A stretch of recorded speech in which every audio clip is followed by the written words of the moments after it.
I watched a young soldier take his seat on the plane, and the guy by the window said, "Son, what's your name?" Hello, my name is Kirk Borger. I am the library director at the Riverview Public Library, and today I am interviewing Gary Biggar. Thank you for coming in, Gary. Thank you. Gary has been a Riverview resident since 1985, and I'm going to talk to him about his experience in the military during the Vietnam era. Gary is a Vietnam veteran, and again, I'd like to thank you for coming in today. You're more than welcome. Thank you for inviting me. Where and when were you born? I was born in Detroit, Michigan, 1948, October 23rd, 1948, at Mount Carmel Hospital. What were your parents' occupations, and how many siblings did you have? My dad was a skilled tradesman. He was a machinist. Worked many different jobs throughout the Detroit area at that point. He did finish up at a company called Century Spray for several years at the end of his career. Where's Century Spray? Out in Livonia, Livonia area. And my mother was primarily a homemaker, but she also held down jobs for a considerable amount of time to, kind of hold the family together to make ends meet. Correct. How many siblings did you have? I have one sister. She's her name's Karen, and she's a year and a half younger than I am. She live in the area? Plymouth, Michigan. What high school did you attend? Livonia Bentley. Which is no longer No there. longer, yeah. It's been. Yeah, it was closed in the mid-'80s sometime. It was closed in the mid-'80s. What year did you graduate? 1966. And what year did you join the military? 1969, March of 1969. What were you doing before 1966 and 1969? Well, at that point, I was going to college at Schoolcraft College for a while. I did go there. At that point, I went to work at Ford Motor Company on the line at the Wixom Assembly Plant, which was quite an experience in itself. At that time, they didn't have the training they have nowadays. Jobs were more plentiful for the young fellows at that point, out of plants everywhere. Money was good, so the temptation was to continue working. What were you doing there? At Ford Motor, Yes. I was working on the assembly line and the body shop, putting on body sides. It was a tough job. Why was it a tough job? It was very heavy, and it was very fast, and it could have been dangerous too at times. Because you were working with a lot of sheet metal and welding and things of that nature. And I did that until March of 1969, and I got plucked off the assembly line by Uncle Sam. You got drafted. Got drafted, that's correct. Kind of tell everybody about that experience. Well, first off, I'm guessing you didn't want to be drafted. No, I did not want to be drafted. A lot of reports were coming back at that time in our own community about young men not coming back, or coming back wounded or missing. And I decided to go through the 2 years, and it's, after all, at that point I said it's only 2 years, and I'll do my job, come back, go back to work, go back to college, or whatever I can do. Did you try any deferments, or was that an option? I was against the war in Vietnam, to be honest with you. I really was. I thought it was politically, all the turmoil over there, and the government, perceived to be lying to the public at that time in 1969 and 70. Earlier in the war, it may have been more, positive things about going over. There really wasn't any accomplishments coming out of it. Just a lot of death and destruction. Did you have any feelings at the time whether we should even be there or not? At that time, I'm thinking, hope they can get out before I go. That was it.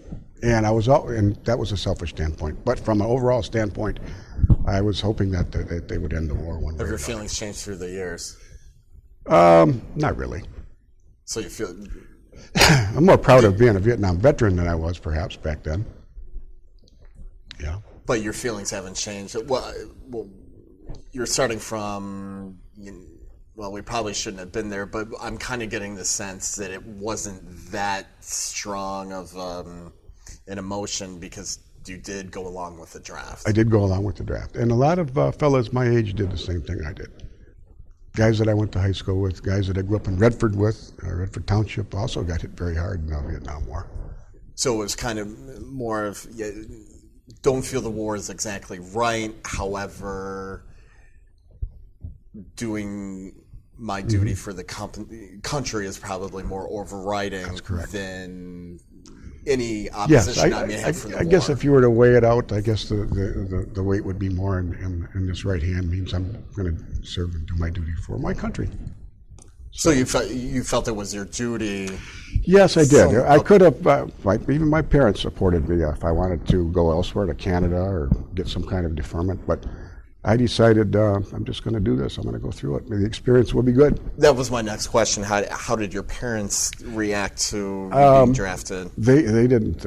They weren't in favor of that at all. They were very disappointed. Not in me so much, but in the fact of that they were taking young men at that point in the prime of their life, or even teenagers. Did they try to give you any advice as to deferments or as to how to get well, out of it? yes, they did. They wanted me to stay in college, or things like that. They would have supported me there, but once again, I was 19 years old or 20, and my responsibility level was just to have fun on the weekends, have a nice car, and make the money at Ford Motor Company on your line. That was it at that point. And I really wasn't ready for college at that point. So you got drafted But anyway. I got drafted anyway, right. Where was your basic training? Fort Knox, Kentucky. What was a typical day like in your basic training? It was tough 8-week training. When you first get there, it's complete. Everything's completely different. You are not, you come from civilian life thrown into military, which is like apples to oranges. Really, it's completely different. And there's a lot of drilling and harassment and getting up very early in the morning, running all the time, exercising, push-ups, pull-ups. Many insults from the drill instructors. Actually, they were called drill sergeants in the Army, and that went on constantly throughout the whole time. But there was also drilling, marching, training, military courtesy, rules and regulations, a lot of, and then the rifle range, a lot of M14 rifles in basic training was the weapon of choice for the training. What were the most difficult parts of your basic training? Probably just every day, just getting through the one day at a time and hoping just to get this thing over with. It was. How long it did was basic difficult. training last? It was about 8 weeks back then. Was there anything you liked about basic training? Just the friends and the other soldiers that were with you, things like that. Getting together, maybe we didn't get a lot of opportunity to leave the base, but when we did, we had a nice time. Or we would go to the cities near Fort Knox once in a while. Not very often, though. We were pretty much stuck on in basic training there at Fort Knox. Did you find the physical aspects of basic training hard for you? It was tough. It was very tough. You gave it your best shot. The running part wasn't too bad for me because I was in pretty good condition at that point, and they really whip you into condition too, by the way. And the low crawling and the carrying the one-man carry on your back, for 150 yards. They were what they called physical training tests you had to get through, which you had to pass. You had to pass those tests in order to get through basic training, or they would recycle you back to the beginning. And the same thing was for the rifle range. If you did not pass that, you also would have to get recycled back to the beginning. But I got through it. Got through them all? Luckily, Passed them yes. all? Did you have any specialized training? After I went to Fort Knox, basic training, which many veterans in Michigan know about, I was assigned to Fort Polk, Louisiana, which is the AIT, which is Advanced Individual Training, and that was infantry training down there. And I was really, because that is training for the Vietnam right there. That's what it's all about. And that was even tougher. It was 9 weeks of training that was even tougher than basic. So as I went through, I was in the heat of the summer too, in the summer of 1969 in Louisiana, and it was hot like Vietnam, if not more so. It was What bad. made it tougher than basic training? Well, because of the heat and even more marching, more drilling, a lot more rifle range, machine gun training, weapons training, things like that. It was just, basically you were trained to be a soldier to kill the enemy. And that was what it was all about down there. And I didn't agree with it, but I went along with it because, once again, I had my 2 years to put in and get out. Your specialized training was the advanced infantry well, no, training? then after that, I qualified for what they called NCO school, which is non-commissioned officer school in Fort Benning. Georgia? Fort Benning, Georgia. And there was a handful of guys from my company who, went with me there. And I thought of it at that time as, hey, it's another 12 weeks. I'm going to avoid going to Vietnam, 12 more weeks. So, and it turned out my whole AIT company from Fort Polk was assigned to Europe as APC. So I went to Fort Benning and went to NCO school, which is once again all the harassment, all the training. I was kind of tired of it. But there was another opportunity that came up when I was at Fort Benning, and so I dropped out of NCO school, and I went to what they called scout dog training. I heard about the scout dogs. I like animals, had dogs growing up, and so I stayed right there at Fort Benning for another 12 weeks training German Shepard. His name was Rommel, and he was donated by, I think, some Austin, Texas, somewhere, I think, according to, and given a military number, and he was about 2 years old. Most of the dogs in our unit were, in our training unit, were like between 2 and 4 years old at that point, young dogs. What exactly would you train them for?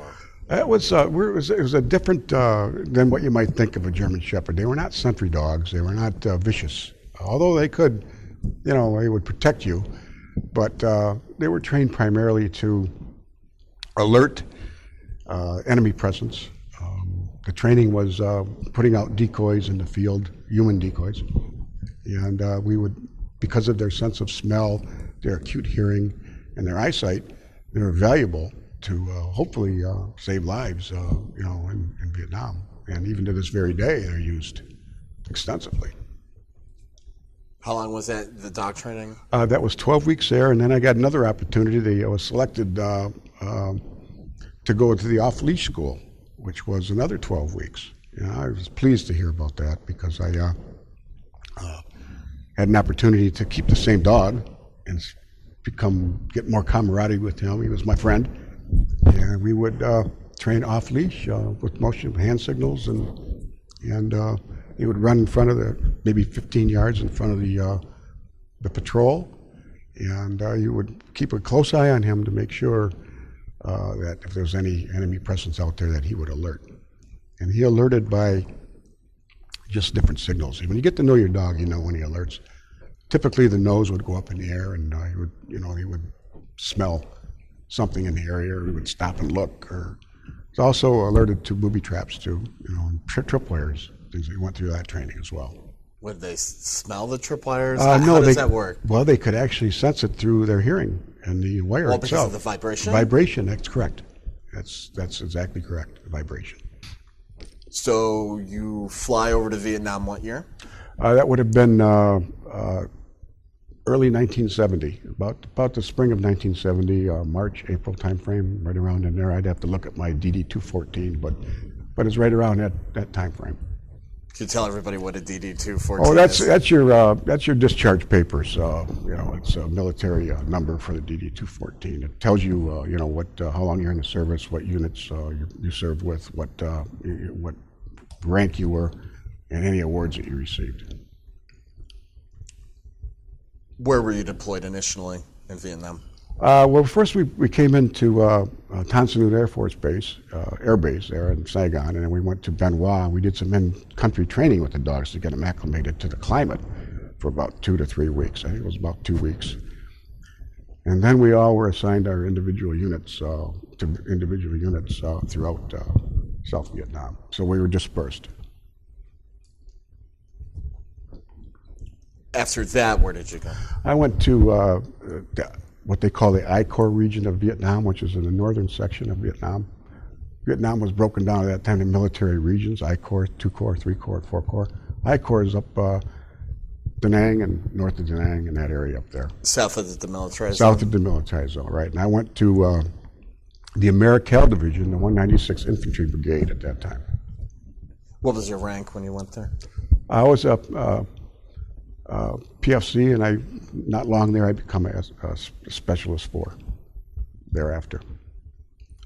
What I meant to ask, how old were the dogs? The dogs were all pretty young. The dogs were probably anywhere between 2 years and 4 years old in that area. They had to qualify at a certain age, and they were young, and most of them were very strong and very healthy. Yes. If you could take us out on or describe a typical operation, how many days was it? What would you do? That kind of thing. Well, the operation was, the unit, our scout dog unit was a 48th Infantry Platoon scout dog. It was located in Tam Key, just a few miles, maybe 10 or 15 miles from Chulai. And that was a 196th Infantry Brigade area of operations around there. And infantry units would call in, for a scout dog team that they wanted in the area. And like the 3rd Battalion, 21st Infantry. I spent a lot of time with them, 1st to the 46th. So I got an opportunity to see a lot of the different units and how they operated and how the commanders were. And most of the units were kind of molded from the commander. They would, if they were careful, they were careful. If they weren't careful, a lot of it was the company commander. If he was strict, they would pay attention. So I really got an opportunity to see a lot of that. But my mission was 5 days in and 5 days out. 5 days in the field, patrolling in probably the very thick triple canopy jungle, and also maybe even the flatlands without jungle. So I got different types of terrain to see during that experience. When you're on an operation and the dog would sense the presence of the enemy. Would he signal? How would he signal that? Another good question. The dog at that point would alert. What they called alert, that means that they would sometimes the hair on their back would stand up a little bit, or their nose would go up in the air, and basically it was important that we we were working upwind. That wind was blowing in our face, so we could detect. The dog could detect any enemy presence out there. Sometimes it wasn't always the enemy. It could have been, something that was unusual. But nonetheless, you didn't take a chance. And I would tell the leader of that particular platoon or company that I think there's something out there and we need to check it out. And they were very respectful of that too. They would do that because they know that the dogs are out there to help them and in some cases hopefully save lives. They respected the dog's skills. They respected the dog's skills. That's exactly right. That's well put. Were some dogs better than others? Yes, they were. But in our unit, off-leash teams were the cream of the crop. They were the best. They were all good. Was your dog very good? My dog was strong. He was a good boy. He was strong, healthy, and very smart. Now, did the NVA or VC, did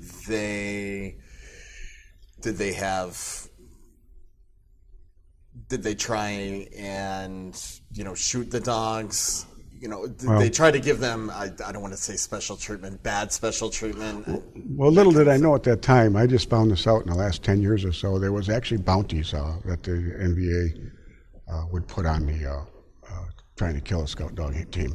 So they respected the dog skills as well. They did, and they knew that if the dog was out there, that it would give their positions away too if they were lying in ambush, waiting for an American unit to come by. American units were, with the exception of a couple units, were very noisy and loud in the field. And they knew where we were at all the time. So, if you could tell me a little bit, or what you would like to, when you were deployed for those 5 days, what were your emotions like? Did they swing back and forth?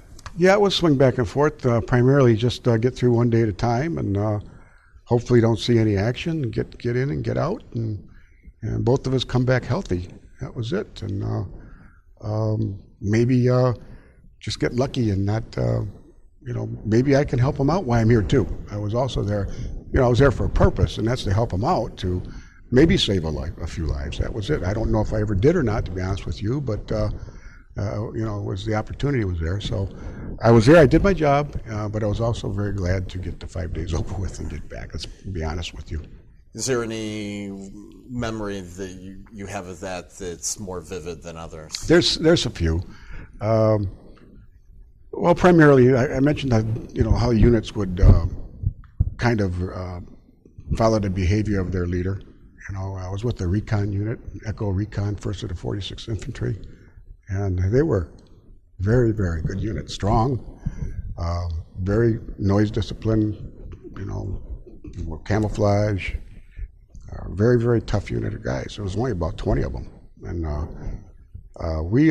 they were out there to try to find the enemy and find out where they were at, and it just wasn't recon and then come back and tell somebody else. They would actually engage the enemy and start firefights. But yeah, we got hit by North Vietnamese on patrol, and there was a little bit of medevacs. How long were you in Vietnam for? About 9 to 10 months, 9.5 months roughly. What did you do when you were off duty? We had 5 days out in the field. We come back for 5 days, and that 5 days was pretty much just to kind of take it easy, relax. Sometimes we had to what they call pull bunker guard in the evening around the rear base we were at, which was really soft duty. Once in a while you would get a couple mortar rounds in there or something, but it was scary, but it wasn't like being out in the field, not even close to it. So it was almost like coming back to relaxation and,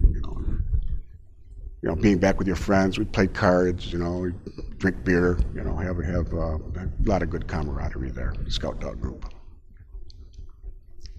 Did you ever get like a 3-day pass to go to Saigon or Manila or something like that? Well, I did have I was coming up for R&R, and I ended up, that was towards later. I went later for R&R. I didn't go because I ended up getting malaria real bad, and it was a real bad situation, and I was sick for quite a while, and I was medevaced out of the field at the time, and I took my medications, but when you're out in the field, they don't know, you're just...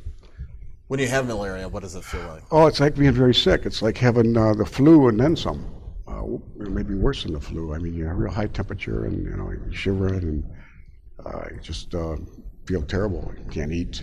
Just very sick. I know for some people, they feel the effects of malaria sometimes for the rest of their lives. Do you have any of that? I don't think so. I never did pursue any Veterans Administration benefits for it. I probably could have, but I never did do that. And, no, to answer your question, I don't think so. Yeah. Did you know anybody else who suffered from malaria? Offhand, no, I don't.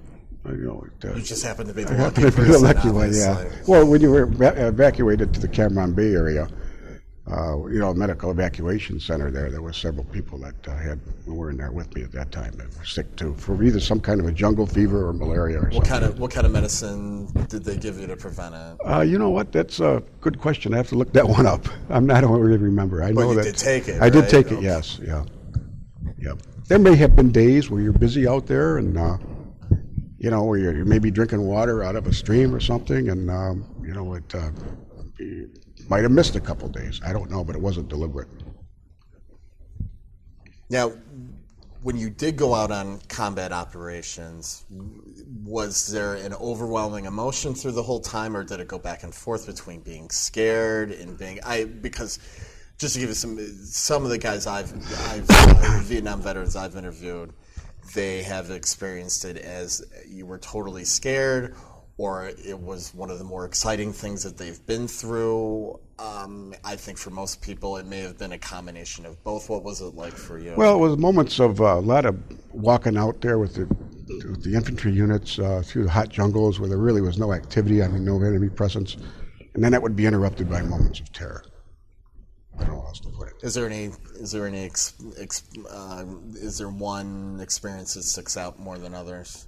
Well, I had a chance to get out with many different units in the 196th Infantry Brigade, and in September, October of 1970, I was with a recon unit, the 1st of the 46th Infantry, and they were really a tough group, and they lived in the deep jungles just like the enemy. They were very quiet, all the noise and light disciplines, and they were out there to put the hurt on the enemy, and they did. And then we got hit back a couple times too, and we had a couple guys medevaced out of there through jungle penetrators.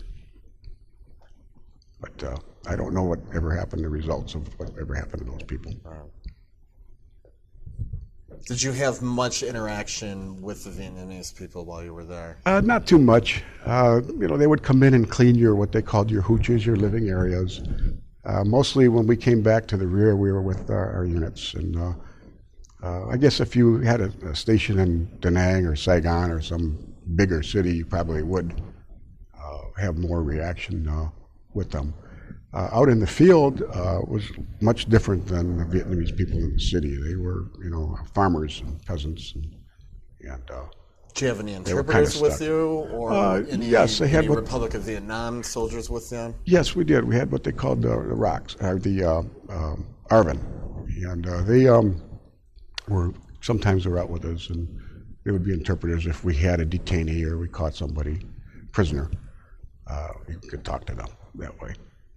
So, but most of the Vietnamese people, I felt bad for them because they were in the middle of a conflict and didn't want anything to do with it. It's very sad. From what I've read, most of the people that most Americans did find out in the field, they didn't care about either side. Yeah, so that's right. It was one horrendous area that the 196th Infantry Brigade was involved in, called Hep Duck, and at that time, most of the units were. A typical company should have about 100 people in it. These guys had 30, 40 guys, maybe max, in their companies, and a lot of it had to do with that Hep Duck campaign in 1969 and 1970 and 68, actually, too. But the infantry units did not get the attention or the supplies. It was all pilfered before they got there. Everything from jungle boots to food to the guys in the field paid a heavier price than our country knows. Who was stealing it? It would be, black market people. Either it was, American GIs or Vietnamese, or I don't know that for sure. I didn't see it happen, but I can tell you that the supplies were very short for those units in the field. They should not have been with as much. Because I've read stories I've heard stories like that, and it was kind of hard for me to believe, because we just have so much material to give out, and then. You meet somebody like yourself. Well, we just didn't have the supplies. At the end of the supply line, the supply chain. I personally had them because I had to carry about 50 or 60 pounds of equipment and water, ammunition. I had what they called a CAR-15, which is a smaller, like an AR-15 rifle, and where the actual grunts or the infantry guys had to carry 50, 60, 70, 80 pounds of equipment, and they were living in rags. Many of them. They never got equipment. I never got new uniforms, new boots, new socks, and it's really inexcusable for a country as rich as we are. Exactly. And you just have to surmise that that happened because of the people were corrupt. I don't know that for sure, and I don't have proof of it, but I think if you were to talk to other infantry guys, they would tell you the same thing. Yeah.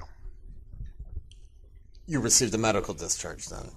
No, I got an honorable discharge. Okay. I got an honorable discharge, from Vietnam, and went to, I was in Cam Bay recovering from the malaria. I had about a couple months to go in my tour duty, and the doctor came by and says, well, there's no reason to send you back out in the field. We'd like, if you want to go home, you can. So I says, okay, go my arm. And you flew back home? Did you fly back home on a medical? It was a medical evacuation aircraft. Yes, it was. There were guys in there that were wounded on that plane. So what I had was nothing compared to most people. How did you stay in contact with your friends and family? Well, I kept through letters. That was a private. You didn't have the internet and didn't have access to telephones then. So I wish I would have wrote more to people, friends and relatives. But that was my next question. I did write a lot. How often did you write? My mom and dad were my best friend back then, and my sister. What kind of sense did you get from their letters? Were they scared for you, or they may not even? No, they weren't. If they were scared for me, they didn't express it out there. But I'm very positive that they were. They were very, very worried about that because we just in Livonia, which is a nice area. out near the Newburgh area road where I lived. We had, I can think of 2 guys who were killed over there, and another guy who was missing in action is pronounced dead, and another guy who lost his legs in the Marine Corps. So that just got hit. All the communities were hit at that time, and it was bad, just about everywhere. Every community had that experience. When you flew home, when you came back to the United States, were you still in a hospital? When we came back to Philadelphia, at the Valley Forge military hospital there, kind of like the Ann Arbor facility or Detroit facility, and they treated me there a little bit, and I got my discharge papers in December of 1970. Honorable discharge with the DD 214, which is your discharge papers. Different awards you got: Army Accommodation Medal, Combat Infantryman's Badge, what unit you served with, those types. And you went back home after that? Went back home after that. Everybody was happy to see you? I think very much, I hope so. And it was likewise. Did they have a party? Did they know you were coming? I know some guys just did no, they knew I was coming. I stayed in close contact through letters with my family, and my sister and my mom and dad. And, didn't have a girlfriend at the time, but I did, stay close with my family and friends, and ended up coming back to a nice reception. Actually, my aunts were with me. A couple of them have passed on now. My mom's passed on, but that was really something to have them welcome me at the Metropolitan Airport coming home at that time. Did you miss the dog? I did miss the dog. Rama was a good friend of mine, and at that time, unfortunately, the military considered dogs just another piece of military equipment. That was actually true. That's what they did, and they were not allowed to come back to home. They didn't evacuate them. So we got assigned to another person in the unit that I was with who took my place, apparently, or somebody else. After that, no one really knows. There's a website out there, got the dog number there. That was assigned to another dog handler, and from there, I'm not sure what happened after that. Still think about him? Oh yeah, I got some good pictures of him, things like that. A lot of Vietnam veterans that I've talked to and you read about, they did not receive the most warm reception when they came home. Mm-hmm. Did you have any kind of experience with that? No, I did not. And in 1970, I was still proud to be a soldier, but I was also happy to get the uniform off as soon as possible. And plus, your experience was a little different. You didn't. Right. You didn't. Oh, come absolutely. Home. You didn't come home and walk off the airplane in San Francisco with your uniform on and that. That's kind correct. Of thing. No, I did not come through San Francisco, Oakland, or any of those areas. You may have had those experiences if that was the case. Undoubtedly, I would have, because back in 1970, it was a lot of turmoil in this country and disagreement over the war in Vietnam and things like that. Right. What was the transition process for you from military to civilian? Did you get a job right away? Did you go to college? I did both, actually. I started off going back to work at the Fort Wixom plant. Money was good. I had a different job than I had previous before I got drafted. And then decided I could have taken 2 career paths. I could have stayed at Ford at that time. They had opportunities in there and, different functions and quality control, things like that. But I decided to go back to college, and I went back and joined a company. Actually, I never really used a GI Bill. I should have, but I never really did. I had a company that I worked for that put me through education, a manufacturing supplier in Detroit. What college did you go to? I went to 2, actually. I started off at Schoolcraft when I was 17 years old. And then I ended up, went to Henry Ford Community College and got an associate's degree there. I went to Eastern for just a few semesters and then transferred to Madonna University because I heard they had a really good management program, business administration program, and that's where I finished my degree, there. And then stayed with the automotive suppliers for several years, really good companies. They really treated me well. and had an opportunity to work for Ford Motor Company. And so I left and went to work for Ford and finished my career there and retired about 2.5 years ago. Where did you meet your wife? It was actually a blind date. Met her through a friend at Davis Tool and Engineering, and she is a retiree from Detroit Edison. What year did you get married? 1980, so it's coming up, our anniversary. How many children do you have? I have 2. Where do they live? Do they live in the area? My son, he's got a home in, just bought a home in Trenton on Grange Road, and my daughter, she's got a nice home, a place in Wyandotte, off of Biddle and near on Chestnut Street. Any grandchildren? Not yet. Not yet? Not yet, but I think that's coming someday. Do you keep in touch with anybody that you met in the military? I did for the first couple of years. I came back. I did, but then you're back with your old friends, and you have new friends that you meet. And to answer your question, not too much. No, I didn't. I have a friend in Flint I contacted for a while, and another guy from Dearborn that I knew. But other than that, not too much. It was just getting back to your life and getting away from a lot of the military experience. Are you involved in any veterans organizations? Yes, I'm a member of the Headman Council 217 in Wyandotte. Yes. And for the people watching at home, this will be the last question. Mm-hmm. What, if there's one thing you could tell people about your experience, whether it be just the general military experience or your experience in Vietnam, what would it be? Well, just go with your gut feel in your life, and hopefully things will turn out for you. Probably one of the biggest things that I had that come out of that was teamwork and camaraderie. Got each other's backs, things like that. And do the same thing in civilian life for your best friends and your coworkers. Do you think you made the right decision? I did. If I had to do it all over again, I probably would have stayed in college. I'm being honest with you. But at that point, things were a little different back then. Like I say, the money was good, and I wasn't ready for college. Do you think the military made you ready for college? Oh, beyond a doubt. Beyond a shadow of a doubt, it really How did. so? Well, because I didn't want to. I could see what the draft was doing at that point, and of course there's no longer a draft. But if you have a chance to avoid something like that, of putting your life at risk, then do it. Get away from it. That's what I meant. All right, Gary, thank you very much. You're welcome. For taking your time for us today, and thank you very much for your service to our country. And thank you so much. This I is appreciate the it. moment, this is the day, when I send all my doubts and demons on their way. Every endeavor I have made ever